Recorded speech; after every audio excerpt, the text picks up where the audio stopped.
dando continuidade, né, porque o vídeo deu um pequeno problemazinho por causa do tamanho, continuidade, né, eu estava entrando no que eu vou chamar de duelo migratório, né, que é um conceito criado justamente por um autor psicanalítico que estuda bastante a coisa da migração, né, o impacto psíquico dela.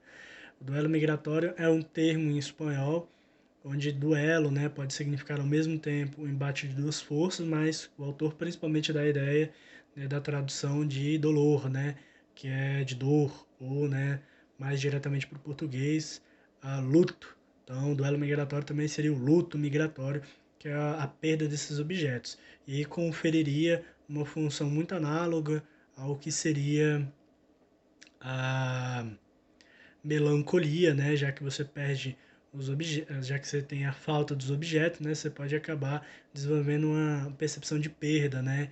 E isso pode ser extremamente doloroso, né? Porque como a gente já trabalhou, né? A lógica da melancolia, de uma agressividade, de uma violência contra o próprio eu se instaura muito facilmente, né? Uma enxurrada aí de pulsão de morte, por aí vai. E é interessante também que existe a lógica de um duelo, né? É uma posição de embate entre duas forças diferentes.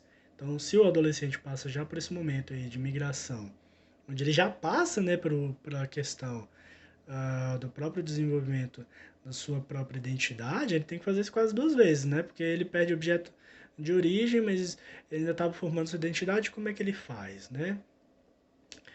Existe um embate de duas culturas. E isso pode ser muito problemático. Como voltando aqui o dia que faz a iniciação dos que seriam os objetos culturais, ele vai discutir que o objeto cultural sempre se apresenta como exemplo de organização metapsicológica adequada para investir aquilo que se encarna, supõe e exige.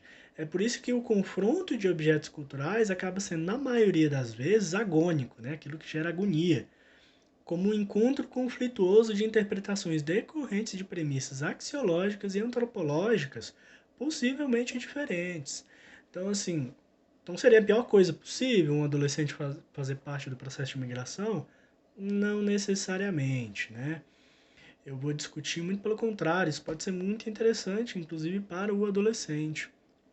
Porque nesse processo de contato com outra cultura, ele também tem um processo de contato, né, que seria a aculturação, né, quando você absorve elementos ali da outra cultura, sem necessariamente ter detrimento da sua. Embora eu não vou ter tempo aqui de discutir, existem quatro formas aí de ter esse contato com outra cultura. Uma delas é a integração, né, que é mais próximo da aculturação, onde você não impede seus objetos, mas também no ataque dos outros, né? Você tenta mesclar as duas coisas ali para uma identidade mais bem formada, né? Mais robusta. Mas o migrante ele tem que lidar, né, com esse duelo de qualquer forma. E o que o Seixas, né, que é um autor que vai trabalhar justamente isso, ele vai discutir que resulta do migrante compor um imaginário, uma representação que implicará na reformulação da sua própria identidade cultural, que será a síntese possível híbrida de pelo menos dois sistemas simbólicos culturais. Ou seja, a identidade da pessoa migrante seria formada através de uma certa identidade cultural dialética, né? Síntese desses dois elementos culturais, desses dois objetos culturais, né, diferentes, que gerariam, né, um terceiro momento. E isso é muito interessante, porque quando você pega duas culturas diferentes, você está pegando dois sistemas simbólicos diferentes, que sim, podem ser antagônicos em alguns elementos, mas que com certeza vão observar coisas diferentes, inclusive alguns conflitos podem permitir serem mediados, né, se a gente for pegar a lógica do Winnicott, de maneira mais substancial. Inclusive, é o que traz aqui uma última autora, né, antes de eu terminar, para não estourar esses 5 minutos extras, que é Knafo, que vai trabalhar justamente esse espaço transicional na questão do migrante. Ela observa nos estudos dela com migrantes como o elemento do migrar permite um aspecto de simbolização sobre certos conflitos internos, como até um certo jovem adulto que ela atende, e consegue ele mediar questões, né, e conflitos internos através desse outro elemento simbólico cultural que abre a oportunidade para você observar elementos que no primeiro talvez fossem bloqueados, né, pela própria questão superegóica, né, que a gente já observa. Então, para finalizar, eu acredito que a migração pode ser inclusive muito benéfica para o adolescente imigrante, contanto que ele consiga mediar bem essa lógica, né, dessa dialética entre esses dois objetos culturais, a fim de conseguir passar, né, por esse momento e, né, através do que o Jay já fala, remodelar toda essa questão pulsional.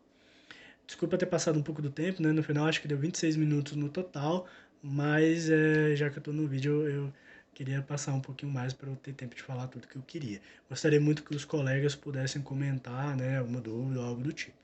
Agradeço muito a paciência.